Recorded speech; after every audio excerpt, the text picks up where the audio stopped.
My name is Carrie Regan, and I was the associate producer for the Explorer team that went in search of the Afghan girl. She was the subject of one of the most iconic National Geographic covers ever.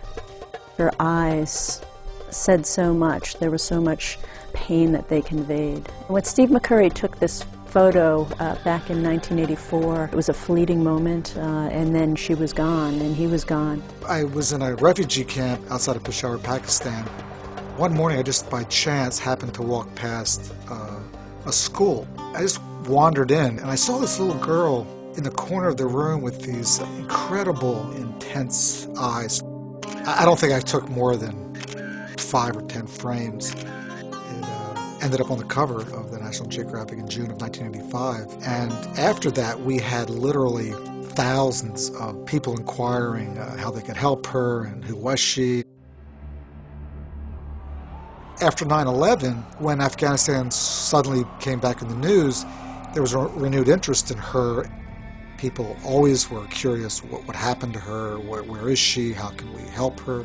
So we thought it was worth trying to locate her, but we thought it would take a miracle to find her. We didn't have her name, we didn't know her tribe, we didn't know where she lived. I honestly didn't think we were ever going to find her. It had been 17 years. People go missing constantly in Afghanistan. What are the odds that we're going to go and find this woman when all we have is a photograph to go on? The only clue we had to actually try and find her was I had photographed her in this school, and I was trying to find the teacher. We sent photographs to our fixer, and he distributed them to elders in the refugee camp. We took her photograph around to literally hundreds of people in the camp. Suddenly we found ourselves in a situation where there were a lot of young Afghan women who were claiming to be the Afghan girl. And a lot of them claimed to remember me and remember the photograph, and it just simply wasn't the case. We looked at all the different technologies that could be used to positively identify a person. We had a gentleman who would take sketches of children and he would age them. We also used an iris scan recognition company. We simply had to find identify the right woman who was the Afghan girl. When the crew first arrived and they were showing the photo around, there were a couple guys who said, we know this girl. She was in the tent next to us. After a couple weeks of looking for her, suddenly we just got lucky and one man claimed to know her brother. And, I thought, oh, this is just, a boondoggle. This is going to be another false lead. But her brother showed up, and her brother had the same bright eyes that she did.